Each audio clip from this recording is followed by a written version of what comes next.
So hey you guys, this is Mihir here. Today I am going to discuss the lecture number 3 of the chemical kinetics. In this lecture I will be covering some stoichiometric relations and give introduction to the order of a reaction. In previous lecture you have learned about rate of reaction, okay, that is rate of reactant and rate of product, okay. And if someone is new to the channel, go and subscribe the channel and press the bell icon for the regular update, okay. So let me start. हम लोग पढ़ेंगे क्या stoichiometric relation इस video में, ठीक है। तो देखो स्टोइकोमेट्रिक रिलेशन होता क्या है, ठीक है। तो स्टोइकोमेट्रिक रिलेशन होता क्या है, देखो कोई भी रिएक्शन है, देखो जैसे कि किसी ए से ए प्लस बी मिलके क्या बना रहा है सी प्लस डी, ठीक है। रिएक्शन यहाँ हो रहा है, ठीक है। और इसका मान लो कोई एक मोल ए मोल मान लो इसका कोई कोएफिशिएंट ले रहा है जिसके 3 mole of A gives two plus 2 moles of B gives 3 mole of C plus 4 mole of D, ऐसा होता है ना, ठीक है। तो यही मैं बता रहा हूँ स्टोइकोमेट्रिक रिलेशन मतलब कोएफिशिएंट्स के बारे में पढ़ा होगा आप लोग 11th क्लास में भी, स्टोइकोमेट्रिक कोएफिशिएंट्स के बारे में, ठीक है। किसको कहते हैं, ये जो कोएफिशिएंट होता है उसी को कहते हैं कोएफिशिएंट, ठीक है। स्टोइकोमेट्रिक कोएफिशिएंट कहते हैं उसको, ठीक है। तो इसका हम लोग रिलेशन जानेंगे कि क्या होता है रिलेशन, ठीक है। ये बहुत ही हेल्पफुल होगा आपके लिए, ठीक है। तो आइए देखते हैं क्या है रिलेशन, ठीक है। ये देखो सी सी एंड डी, ठीक है। जैसा कि हमने आपको पिछले वाले लेक्चर में बता दिया था कि रिएक्टेंट के रेट को क्या कहते हैं, rate of disappearance, and product के रेट को क्या कहते हैं, रेट ऑफ अपीयरेंस, ठीक है। तो देखो यहाँ पे अगर इसका हमको कोई कह दे रेट निकालने के लिए, तो रेट इसका क्या आएगा, रेट ऑफ ए क्या हो जाएगा minus of d c A upon d t हो जाएगा ना। अब हमको रेट ऑफ बी कह दे, क्या हो जाएगा रेट ऑफ बी क्या हो जाएगा minus of d c B upon d t. Minus क्यों लगाते हैं पता है ना, क्योंकि ये जो क्वांटिटी आता है ये क्या खुद पहले निगेटिव रहता है, अगर निगेटिव लगाने से क्या होता है ये पूरा पॉजिटिव होता है, क्योंकि ये रेट है, रेट क्या होता है हमेशा पॉजिटिव होता है इस कारण, ठीक है। और हम लोग मान लो रेट ऑफ सी निकाल रहे हैं अगर, ठीक है। देखो रेट ऑफ सी क्या है, रेट ऑफ अपीयरेंस क्या हो जाएगा d c C upon d t, ठीक है। रेट ऑफ डी क्या हो जाएगा d c D upon D upon d t, हो गया ना, हो गया ना। देखो अब क्या कुछ करना नहीं है, यहाँ पर डी सी डी होगा कंसंट्रेशन ऑफ डी, ओके। अब देखो क्या होगा कि इसका रिएक्शन, इसका देखो क्या है, इसका कोएफिशिएंट क्या है, ए है छोटा ए स्मॉल ए, और इसका कोएफिशिएंट क्या है स्मॉल बी, और इसका कोएफिशिएंट क्या है स्मॉल सी, और इसका कोएफिशिएंट क्या है स्मॉल डी, ठीक है। देखो ठीक है। तो इसमें अब हम लोग क्या निकालने वाले हैं, इसमें हम लोग इसका मतलब रिलेशन निकालने वाले हैं, स्टोइकोमेट्रिक रिलेशन क्या, रिलेशन बहुत ही सिंपल है, ठीक है। पहले मैं सोच रहा हूँ कि एक और पहले रिलेशन बता दो, इस रिलेशन को बताने से पहले वो रिलेशन क्या होगा, जैसे कि मान लो ये क्या है, एक मोल को डिफाइन करा है, कितना मोल खर्च हुआ तो कितना मोल बना है कि नहीं। यहाँ 2 मोल खर्च हुआ तो मान लो यहाँ पे ऐसा रहता 2A 3B 2C और 5C, डी के और सी के बी पे और ए के जगह पे मैं बात कर रहा हूँ, ठीक है। तो अगर ऐसे आपको पूछे 2 मोल खर्च हुआ तो सी कितना बना, ऐसे पूछेगा क्वेश्चन, 2 मोल खर्च हुआ तो सी कितना बना 2 मोल, 3 मोल खर्च हुआ तो सी कितना बना 2 मोल। तो ऐसे चीज़ मैं एक बता देता हूँ आपको रफ आइडिया, ठीक है। तो देखो number of mole of A used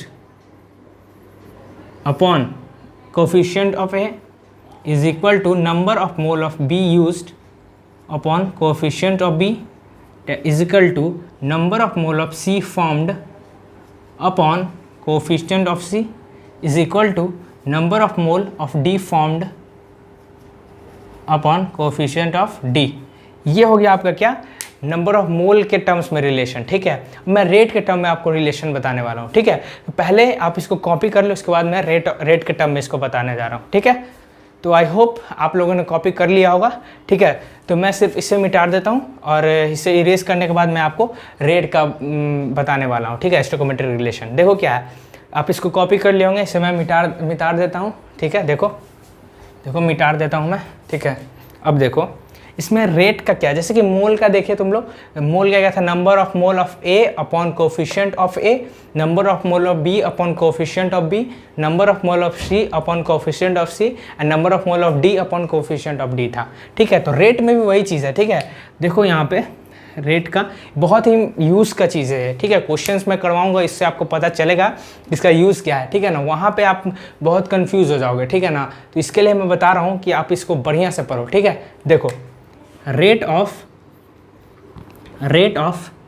A is equal to, देखो rate of A is equal to rate of B is equal to rate of C equal to rate of D.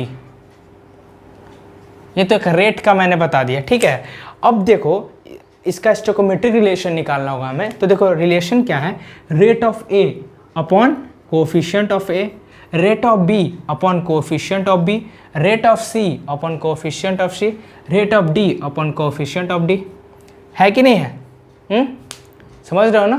तो देखो यही है चीज़ यहाँ पे। ठीक है ना, रेट ऑफ डी अपॉन, देखो rate of D upon coefficient of D. ठीक है, देखो सिंपल है सब चीज़। ठीक है ना, समझ रहे होगे।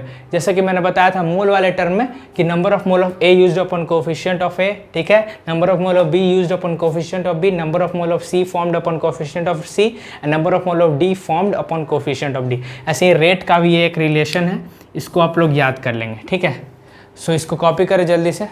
ठीक है, और इसका एक और चीज़ है, मैं बता ही देता हूँ। देख लो यहाँ पे रेट क्या है, रेट क्या होता है, देख लो ये क्या है, रेट क्या होता है, ये 1/a को अलग कर दो और a का रेट क्या होता है, minus d c A upon d T.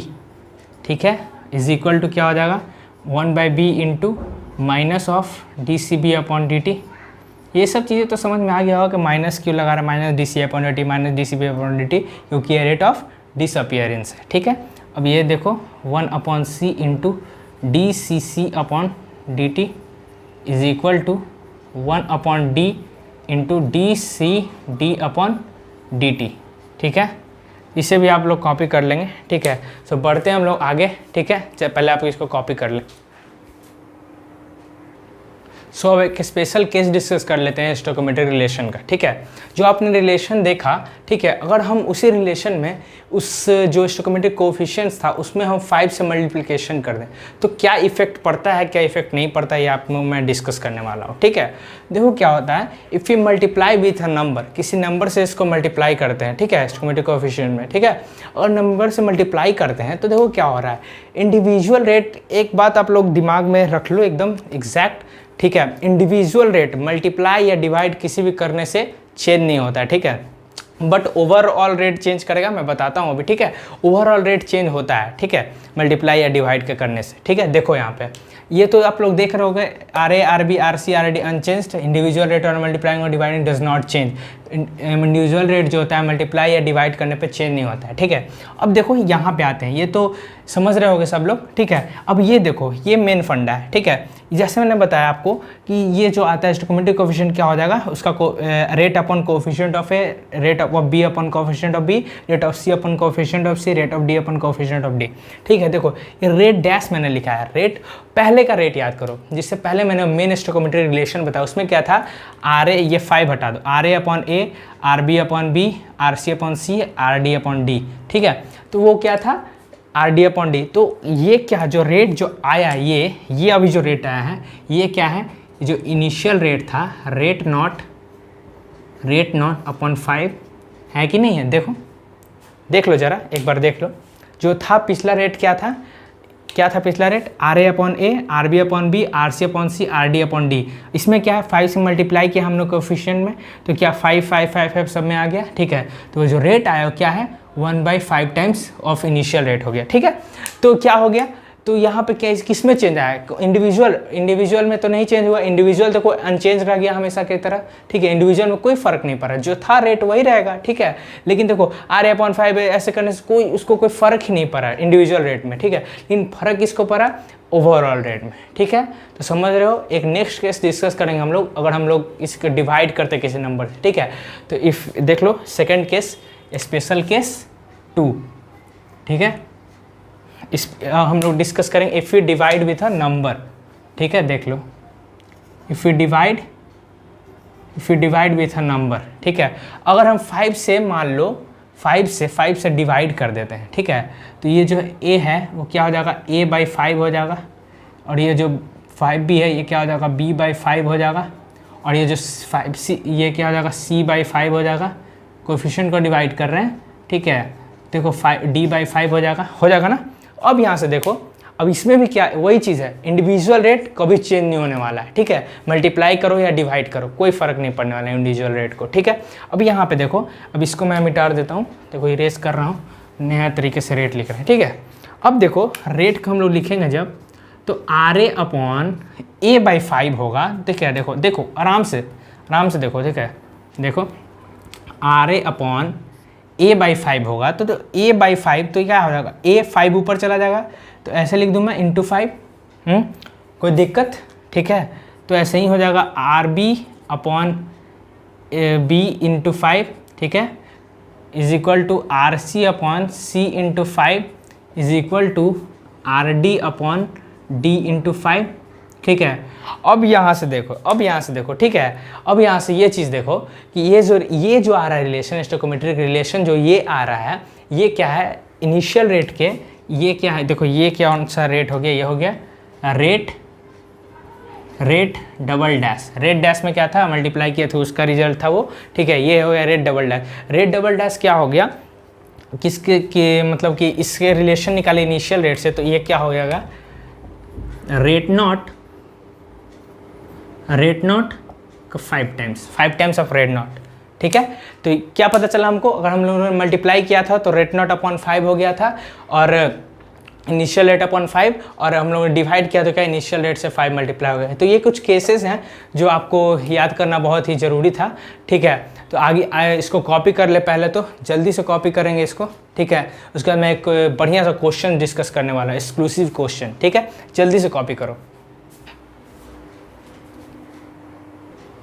So now this is most interesting question. अगर आप लोगों को वो चीज़ें समझ में आ गई है जो मैंने बताया है, तो ये बहुत ही आसान है आप लोगों के लिए, ठीक है। तो जल्दी से इसको कॉपी करेंगे, ठीक है, और इसको खुद से पॉज करके ट्राई करने का प्रयास करेंगे, ठीक है। देखो मैं क्वेश्चन एक बार पढ़ देता हूँ, ठीक है। 2 mole of A gives 3 mole of B + C reaction, एक रिएक्शन है which is carried out in a vessel of 10 litre. Volume यहाँ देखो क्या दिया हुआ है, 10 लीटर, ठीक है। If 6 × 10⁻³ mole of B is formed in 10 second. यहाँ देखो number of mole of B दिया गया है और टाइम दिया हुआ है 10 सेकेंड, ठीक है। Calculate rate of reactant which is rate of appearance, sorry क्या है, rate of appearance that is rate of product of B and C, and rate of disappearance of A that is rate of reactant of A, ठीक है। इसका निकालना, और overall rate of reaction निकालना है। जो चीज़ें मैंने बताई हैं उसको आराम से इंप्लीमेंट करो और ये क्वेश्चन आपसे बन जाएगा, ठीक है, कोई वास्ट नहीं है। यहाँ पे फर्स्ट क्वेश्चंस के लिए और मैं हिंट दे देता हूँ, ठीक है। रेट का मैंने आपको फॉर्मूला बता चुका हूँ, रेट = 1/v × ΔNV/ΔT या dN/dt, ठीक है, वही चीज़ था, ठीक है। चलिए से उस फॉर्मूला को लगाओ यार। एक मैंने हिंट भी आपको दे दिया हूँ, ठीक है। तो जल्दी से मैं कह सकता हूँ कि आप लोगों में से सभी लोग क्वेश्चन बना लिए होंगे, ठीक है। अगर नहीं बनाओगे तो इसको यार पॉज करो पहले, ठीक है, ऐसा नहीं करो अपने साथ, ठीक है। पहले इसको पॉज करो, नहीं बनाओगे तो ये कॉन्सेप्ट समझ ही नहीं आएगा, ठीक है। तो जल्दी से इसको पॉज करके ट्राई करो, उसके बाद मैं बताता हूँ, ठीक है। तो चलो अब इस क्वेश्चन को सॉल्व करते हैं हम लोग, ठीक है। देखो rate of appearance of B निकालना है और C निकालना है। पहला क्वेश्चन क्या है, देखो क्या है, ठीक है, सॉल्यूशन देखो इसका, ठीक है। देखो जल्दी से, reaction carried out in a vessel of 10 litre, volume क्या 10 लीटर, ठीक है। कुछ चीज़ें हैं नोट कर लेते हैं हम लोग। वॉल्यूम कितना है 10 लीटर है। Number of mole of B कितना दिया हुआ है 6 × 10⁻³ ठीक है। और टाइम कितना दिया हुआ है 10 सेकेंड, ठीक है।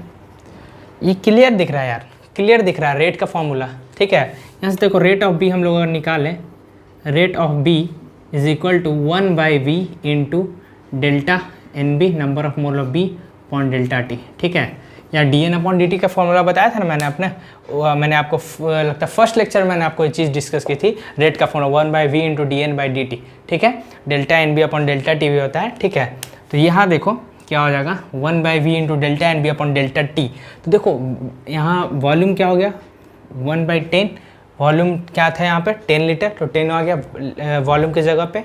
अब देखो नंबर ऑफ मोल की जगह पे क्या हो जाएगा 6 इंटू 10⁻³ ठीक है, और टाइम की जगह पे 10। और सिंपल है, यहाँ से दिख रहा होगा आप लोगों को 6 इंटू 10⁻, क्या हो जाएगा -5 क्या हो जाएगा। अब देखो रेट का कंसंट्रेशन क्या होता है, ये देखो नंबर ऑफ मोल है और ये टाइम है ठीक है, और ये क्या है ये वॉल्यूम है ठीक है। तो देख रहे हो मोल पर लीटर पर सेकेंड ठीक है पर सेकेंड ठीक है।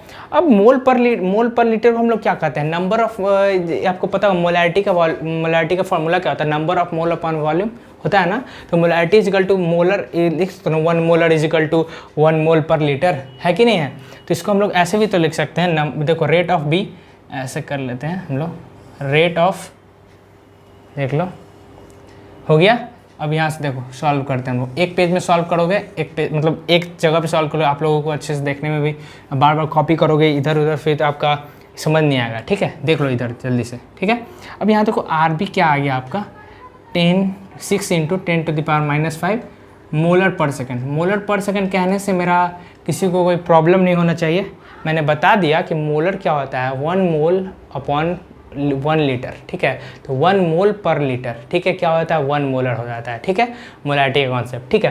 तो हम लोग यहाँ से आर बी निकाल लिए। अब हम लोग को क्या निकालना है rate of appearance of B and C. बहुत आसान है। अब आप लोग यहाँ से कर सकते हो, कोई यहाँ से जो नहीं किए हैं मैं कह रहा हूँ कि अभी से स्टॉप करो इस वीडियो को, अभी से कर लो ठीक है, अभी से करो जल्दी से ठीक है। मैं यहाँ सॉल्व कर रहा हूँ, अगर जो कर लिए वो देखें, अगर जो नहीं किया अभी अब मैंने आर बी निकाल के आपको दे दिया ठीक है, रेट ऑफ बी निकाल के दे दिया, वो आप इससे आगे आपको आराम से सॉल्व कर सकते हो जैसे जैसे मैंने चीज़ें आपको बताया है ठीक है। जल्दी से ऐसे देख लो, मैं बता रहा हूँ ठीक है। देखो मैंने रिलेशन क्या बताए थे आपको, स्टोइकोमेट्रिक रिलेशंस क्या थे, R A upon A is equal to R B upon B is equal to R C upon C is equal to rate of reaction हो जाएगा ठीक है कि नहीं है।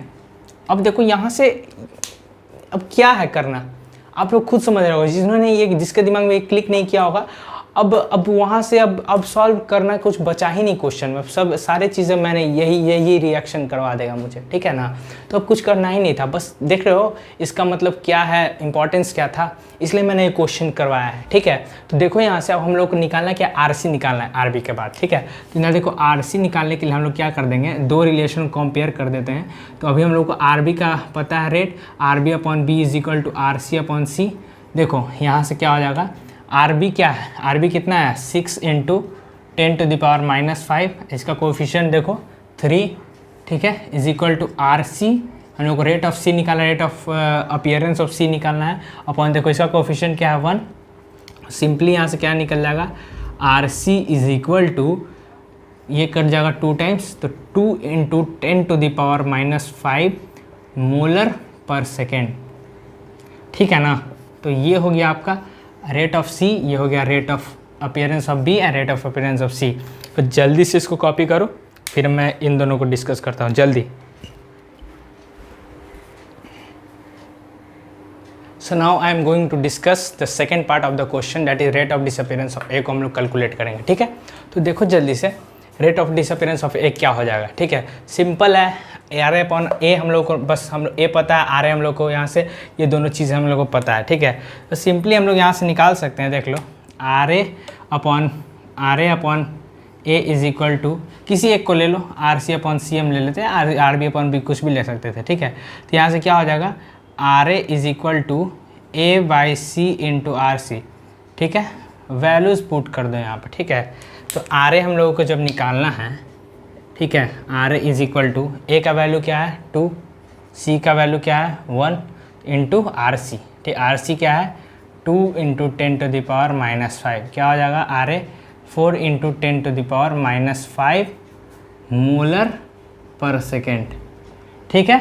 सिंपल था ये ठीक है। अब देखो लास्ट पार्ट में हम लोग जाते हैं ठीक है और देखते हैं ठीक है। अब क्या हम लोग का देखो सिंपल है, R A by A, are B by B is equal to R C by C is equal to rate of reaction.